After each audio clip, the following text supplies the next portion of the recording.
سلام دوستان، انشالله که حالت دلتون عالی باشه. خوش اومدید به جلسه دوم دوره‌های آموزشی انسیس فلوئنت مقدماتی. خب ما جلسه گذشته قسمت جیومتری رو کامل کردیم، شکلمون رو کشیدیم، حالا آماده میزنی هستیم. اگر ویدیوی قبلی رو ندیدید لینکش رو بالا میذارم، حتما برید ویدیو قبلی رو ببینید، چون تا قبل از اینکه اون نبینید نمیتونید به این مرحله برسید. خب ببینید قسمت میزنی بخش تقریبا بگم 50% یا حتی بیشتر 60% کار ما هستش، چون خیلی مهمه.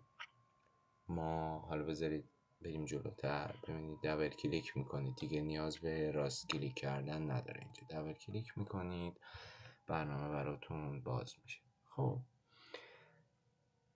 برنامه انسیس اینجوری هستش که خب شما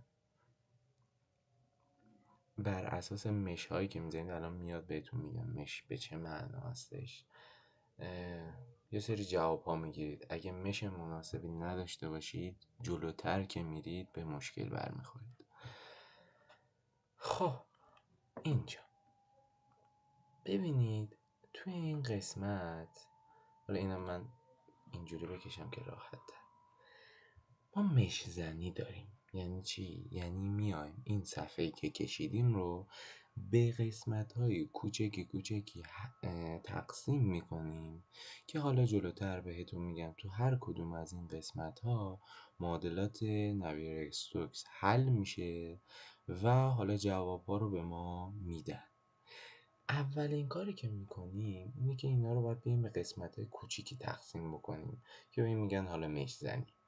ببینید یه مش اتومات داره خود دستگاه که واقعا به درد نمیخوره حقیقتا. ببینید خیلی راحت اینجا جنریت رو میزنید براتون مش میزنه. اینجا این قسمت هم نگاه کنید، این قسمت مش ما اینجا هستش، با این بیشتر کار داریم. حالا متریالز و اینا رو بعدم بهتون میگم. جنریت رو میزنیم، یه مش سریع میزنه. ببینید این مشایی که ما الان میزنیم در عرض 1 ثانیه زده میشه. بعضی مشا هستن شاید تا 1 هفته 2 هفته باید سیستمتون روشن بمونه، فقط عملیات مشزنی داشته باشه و به سیستم قوی نیاز دارید حقیقتا. یعنی با سیستم های ضعیف کارهای خیلی سخت نمیشه کرد، چون که نمیکشه دست. خب ببینید اینجا مشو که میزنیم میبینید که یه خونه های درشت، خیلی مش جالبی نیستش حقیقتا. باید بیایم مش رو درستش کنیم. این دیگه بقیهش به عهده ما هستش. ببینید این قسمت تو دیسپلی، توی قسمت دیتیلز آف مش یه گزینه داریم اینجا element size. میبینید این مربعایی که برای من زده چقدر بزرگه، به درد نمیخوره خیلی. اینا رو من باید بیام کوچیک کنم که دقت، نمیگم به درد نمیخوره، شاید هم جواب بده ولی دقت بالایی نداره. میبینید اون عددهایی که میخواید فشارش رو بگیرید، چه میدونم نیروهای وارد بر اونو بگیرید، خیلی پرته. اصلا یه دفعه عددهای مختلفی به ما میده. پس به خاطر همین باید بیایم سایزش رو کمتر کنیم. میبینید که اونجا زده بود 5، من به صورت دیفالت میزنم مثلا 1/10 میکنم، یا مثلا تقریبا میزنم 1 اولش، ببینیم به چه صورت در میاد. میبینیم مشمون حاضر شد. بازم جا داره کمترش بکنم. ببینید جلوتر که برید اصلا دستتون میاد که چقدر باید اندازه مش رو کوچیک بکنید. اینجا تقریبا نیم بذاریم، ببینیم که دوباره جنریت رو میزنیم ببینیم چقدر میشه. فکر کنم نیم براش بس بشه. میبینید طول میکشه حقیقتا فرآیند مش زنی. بله اینجا میبینید که مش ما یه مش تقریبا خوبی داره.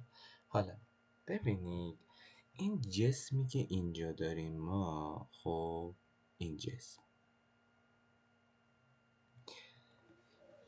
مهمترین قسمت دیگه، شما فرض کنید یه مستطیل توی حالا یه تابلویی اصلا نمیدونم توی جریان بادی قرار گرفته، میخوایم نیروهای وارد بر اون و فشارها شد دیگه همه چیزش رو در بیاریم.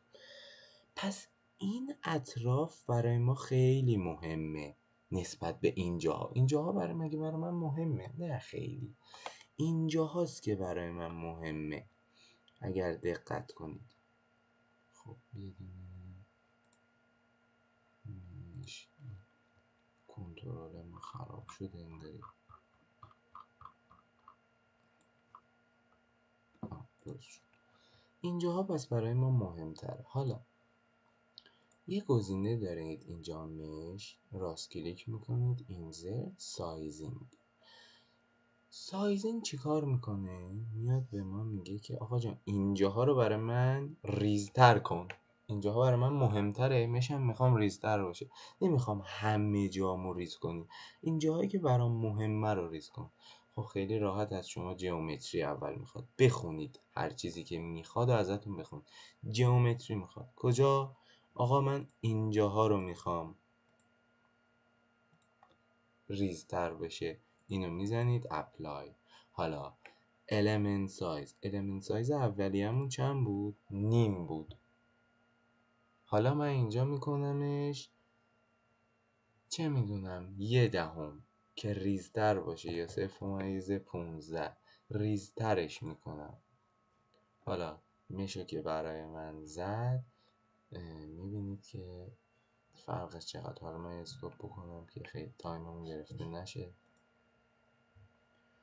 خب میبینید که مش زده شد و میبینید که اینجاهایی که برای ما مهمتر بود میشه ریزتری رو زد. خب برای ما خیلی بهتره. خب اینم از این. حالا تا الان چند تا نکته یاد گرفتیم. میبینیم که مش خودش رو بزنه جنریت رو میزدیم و ایج سایزینگ. یک مفهوم دیگری هم هست به نام لایه مرزی. درسته؟ کسایی که بچه‌ای که سیالات 1 2 فکر کنم، آره سیالات 2 پاس کردن میدونن که به چه مفهوم هستش. یه لایه‌ای هستش که توی اونجا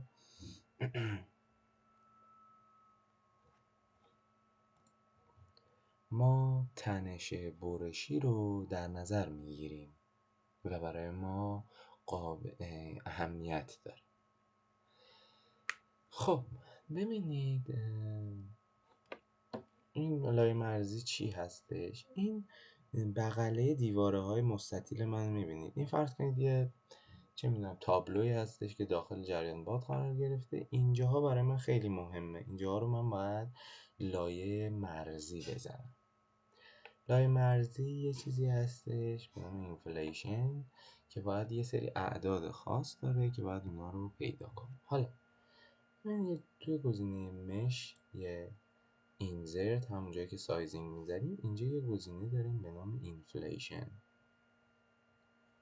این گزینه رو که بزنید خیلی راحت میتونید اول جیومتری میخواد، کل این صفحه رو باید انتخاب کنید اپلای. بعد یه قسمت باوندری داریم اینجا، دقت کنید باوندری بالاییش نه، خود باوندری رو داریم که اون لبه هایی که برای ما لایه مرزی میخوایم بزنیم مهم هستن، اینا رو انتخاب میکنیم اپلای. ببینید اینایی که بهتون میگم رو انجام بدید، چون اولین بارم خودتون دارید میزنید. اینو بذارید روی فرست لایر تیکنس. فرست لایر های رو بذارید تقریبا 0 چیزی هلوش 10 به توان منهای 6. ماکسیموم لایر رو بذارید 30 تا و اینم همین 1.2 بمونه.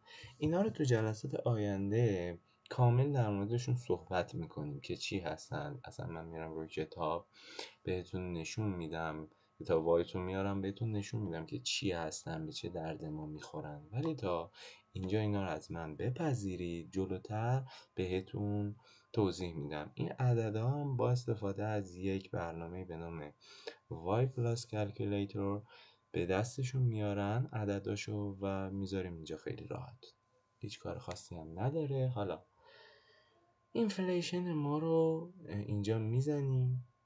خب جنریت رو میزنیم. پس تا الان با چند تا مفهوم آشنا شدیم.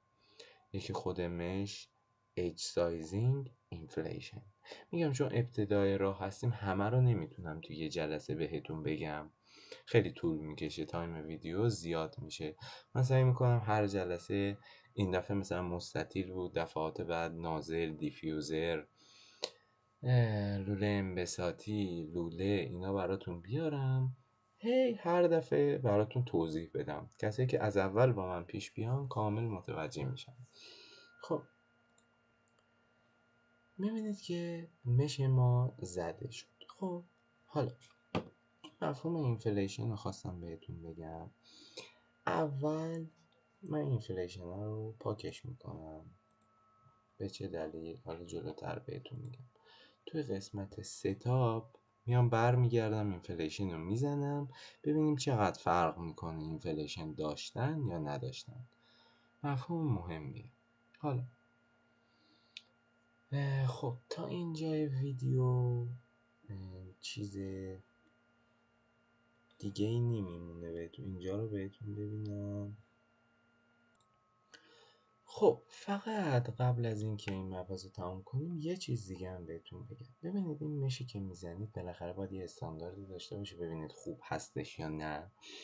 اینو توی کوالیتی میایم تعیین میکنیم. ببینید کوالیتی رو میزنید گزینه آخر، مش متریک نان هسته، شما این گزینه رو ور میدارید. دو تا چیز رو ما باید بریم بررسی کنیم حالا برای ابتدای کار، بعدن چیزای دیگه هم اضافه میشه. یکی اسکیونس هستش، یکی هم ارتوگونال کوالیتی هستش. این دوتا مورد رو باید بررسی کنیم. ببینید اسکیونس ما اگر مثلا بین 0 تا 0.25 باشه یه چیز محشری اکسلنته. اگر بین مثلا میگه 9 تا 1 باشه یه چیز خوبی نیستش، باید مشمون رو اصلاح کن. حالا اینجا توی این قسمت کوالیتی نان، این گزینه رو ور میداریم میذاریم روی اسکیونس. میبینید که ببینید اینجا یه مین داده، یه دونه ماکس داده، یه دونه هم اوریج داده. این اوریج رو نگاه کنید، مین و ماکسش رو ول کنید. اوریج ما تقریبا 2/1 به توان مین های مثلا 1000، خیلی عدد کوچیکی هستش. به خاطر همین یه چیز منطقی و عالی هستش به نظر من. حالا اینو بررسی کردیم اوکی، پس میشمون تا اینجای کار اوکی. ارتوگونال کوالیتی رو باید بریم بررسی کنیم که اگر یک مثلا تقریبا 1000 باشه یه چیز افتضاحیه، اگر که بین 9 تا 1 باشه خوبه. حالا اینجا ارتوگونال کوالیتی رو انتخاب میکنیم ببینیم چنده. خب میبینید که برای ما 0.99 نزدیک 1.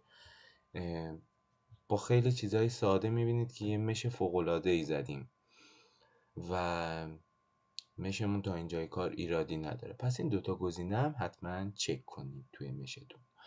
خیلی ممنون. حالا تا ویدیو دیگه که حتما تا اینجای کار رو برای خودتون اجرا کنید، برید با عددهای دیگه، اندازه های دیگه کوچیکتر کنید، بزرگتر کنید، ببینید به چه صورت میشه تا به این مرحله برسید. و حالا این مرحله فعلا تموم میشه. تا ویدیو دیگر، خدا نگهدارتون.